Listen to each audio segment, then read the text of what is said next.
आजकल ये परिस्थिति निश्चित रूप से है कि मैं थोड़ा सा कख जाना और मैंने अपने नाम के साथ आचार्य लगाना शुरू कर दिया। मैं किसी गुरुकुल में नहीं गया, किसी गुरुकुल के मैंने किसी आचार्य के चरण नहीं दबाए, मैंने कहीं धूल नहीं पाई किसी विद्वान के चरणों की।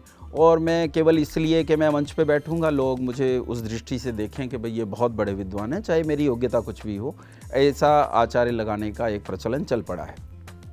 मेरे नाम के साथ भी प्रारंभिक तौर पर जब आचार्य लगा तो मैं एक ऐसे विद्यालय में पढ़ाता था, मैं तो केमिस्ट्री पढ़ाता था, लेकिन मैं जिस विद्यालय में पढ़ाता था उस विद्यालय में अध्यापकों को आचार्य कहने की परंपरा थी। वहाँ अध्यापकों को मतलब सर या दूसरे शब्दों से नहीं बुलाया जाता था, तो वहाँ से आचार्य बहुत प्रसिद्ध हो गया क्योंकि क्षेत्र में ख्याति फैली, तो क्षेत्र में आचार्य योगेश भारद्वाज, आचार्य योगेश भारद्वाज। बाद में मैं गुरुकुलों की तरफ गया, गुरुकुलों से जुड़ा और अब मैं गुरुकुल चलाता भी हूँ, तो इसलिए भी वो आचार्य शब्द और पक्का हो गया है। समाज में भी उस तरह से काम करता हूँ, लेकिन ये पक्का है कि मैं आचार्य शब्द की गरिमा को, मैं समाज के प्रबुद्ध लोगों से कहना चाहूँगा कि आचार्य शब्द की गरिमा को हमें बचाए रखना चाहिए। जो योग्यता वाले हों उन्हें ही आचार्य शब्द का प्रयोग करना चाहिए, नहीं तो गरिमा खो जाएगी। अच्छा, मुझे एक और भी चीज़ याद आ जाती है योगेश जी, जैसे बचपन में जब हम लोग अपने ननिहाल जाते थे तो हम लोग तो अपना, क्योंकि शहर में रहते थे, तो अपने स्कूल में अपने जो टीचर्स हैं उनको सर मैम करके बात करते थे। लेकिन वहीं पे जब हम अपने कस्बों में जाते थे तो वहाँ पे ये रहता था कि शाम को आचार्य जी पढ़ाने आएंगे, ठीक है। तो अच्छा, क्योंकि हम लोगों को पता ही नहीं था आचार्य शब्द का मतलब क्या होता है, तो हमारे लिए जो अध्यापक हुआ करते थे, जैसे मैं पूछती थी, छोटी थी तो पूछती थी कि आचार्य, पहली बात है आचार्य क्यों बोलते हैं। अच्छा, आचार्य जी आ रहे हैं तो वो आपके अध्यापक हैं, आपके स्कूल में भी पढ़ाते हैं? तो कहते हैं हाँ स्कूल में भी पढ़ाते हैं, वो आचार्य जी आ रहे हैं। तो मुझे लगता है कहीं ना कहीं आउट ऑफ रिस्पेक्ट भी, जब आप हिंदी में अब कहते हैं, किसी को एड्रेस करते हैं, अपने अध्यापक को, टीचर को, तो मुझे लगता है आचार्य शब्द का प्रयोग, जैसा आपने भी बताया, वहाँ से शुरू हो जाता है। नहीं, आचार्य शब्द जैसे निरुक्त आदि में जो आता है, आचार्य शब्द का अर्थ है कि जो आचरण से शिक्षा दे उसे आचार्य कहते हैं। जी जी, वही। हमारे यहाँ गुरुकुलों में जो पढ़ाते थे वहाँ खाली एकेडमिक एजुकेशन नहीं थी, एकेडमिक एजुकेशन के साथ साथ लाइफ एजुकेशन भी शामिल थी, मॉरल साइंस होती थी जी। वो लाइफ एजुकेशन वो लोग अपने जीवन से देते थे, अपने जीवन का उदाहरण प्रस्तुत करते थे कि देखो मैं जीवन ऐसे जीता हूँ, तुम भी जीवन ऐसे जियो। तो वहाँ से आचार्य शब्द आता है। अब तो मुझसे बहुत छोटी हैं आयु में, तो मैंने नहीं सुना, मतलब मैं अपने बचपन की बात बताता हूँ कि मैंने नहीं सुना। हमारे बचपन से ही अंग्रेजी का एक शब्द चलता था अध्यापक के लिए, और उसमें अंग्रेजी और हिंदी दोनों को ब्लेंड किया गया था, मास्टर जी।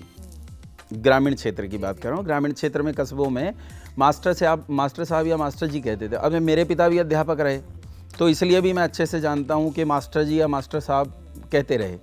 तो आचार्य शब्द कुछ स्पेशल स्कूल होते थे जिनके अध्यापकों को जो है आचार्य जी कहा जाता था। स्पेशल स्कूल की मैं बात बता रही हूँ जहाँ पे वो आचार्य बोलते थे। और वो धोती पहनना और वो वेश से, और निश्चित रूप से इसका प्रभाव पड़ता है। अच्छा, मैं आपसे अगर आपकी अर्ली लाइफ के बारे में बात करूं कि जैसे जो आपकी विचारधारा है, खासकर जो वैदिक कल्चर को लेकर के है, वैदिक साइंस को लेकर के है, वैदिक विचारधारा जो है, फिर राष्ट्रवाद आपकी, क्योंकि जहाँ जहाँ आपने अपने कहीं भी स्पीचेस दिए हैं, कुछ चीज़ें तो बहुत क्लियर हो गई। हिंदुत्व के लिए जो आपका झुकाव है, जिस तरह से आप बात करते हैं, और स्वदेशी शिक्षा को लेकर के आपने बहुत बड़ा एक, मैं कहूँगी एक रिस्पॉन्सिबिलिटी अपने कंधों पे ले रखी है। ऐसे में कहाँ से ये शुरुआत हुई? क्योंकि एक बात तो आपने अभी बताई कि आपके फादर भी अध्यापक रहे, तो कहाँ से आपको लगा कि मुझे इस तरीके से आगे बढ़ना चाहिए लाइफ में?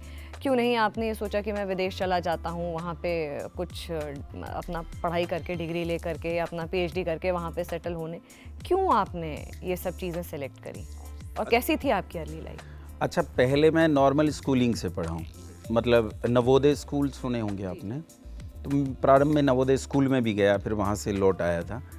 तो नॉर्मल स्कूलिंग है, नॉर्मल एजुकेशन मेरी हुई। ग्रेजुएशन लेवल पे भी मैं साइंस बैकग्राउंड वगैरह से रहा हूँ। उसके बाद मैं गुरुकुलों की तरफ आया हूँ, लेकिन इसके पीछे जो सबसे बड़ा कारण है वो मेरे पीछे जो अध्यापन हुआ वो मेरी माँ का हुआ। मेरी माँ एक अच्छी विदुषी स्त्री थी, बहुत कम आयु में चली गई, उनका देहांत हो गया, लेकिन 3 भाषाओं में समान अधिकार से काव्य कर लेती थी, संस्कृत, हिंदी और अंग्रेजी में। ऐसी योग्य माँ, मतलब मैं जैसे कोई थाली में भोजन करने के बाद उच्छिष्ट छोड़ दे, तो मेरी जितनी योग्यता है वो मेरी माँ का उच्छिष्ट मात्र है, इससे ज़्यादा कुछ भी नहीं है। तो मेरी माँ ने प्रारंभ से ही मुझे बताया कि संस्कृति क्या है, राष्ट्र क्या है और इस राष्ट्र के प्रति अपने दायित्व क्या हैं, उन दायित्वों की आवश्यकता क्यों है, क्या आवश्यकता है कि हम उन दायित्वों का निर्वाह करें। और जब मैं नॉर्मल लाइफ में आया, जैसे नौकरी करता था, मैंने कहा मैं अध्यापक था, तो अध्यापन मैं करता था, तो ये बात हमेशा परेशान करती थी कि माँ एक जिम्मेदारी देकर गई और मैं जिम्मेदारी नहीं निभा सका। मैं हिंदुओं के जिस सेक्ट से आता हूँ, जिस धड़े से आता हूँ, वहाँ मिशनरी तैयार किए जाते हैं, मतलब तैयारी मिशनरी किए जाते हैं। तो मैं तो मिशनरी था नहीं, नॉर्मल लाइफ पत्नी बच्चे सब वो जीता था, लेकिन ये चीज़ कहीं परेशान करती थी भीतर कि मेरे माँ का जो निर्देश था और राष्ट्र के प्रति मेरे जो कर्तव्य हैं, जो मुझे फीड किया गया है, वो कहीं पूरे नहीं हो पा रहे हैं। फिर मैंने गुरुकुलों की ओर रुख किया और काम करना शुरू किया।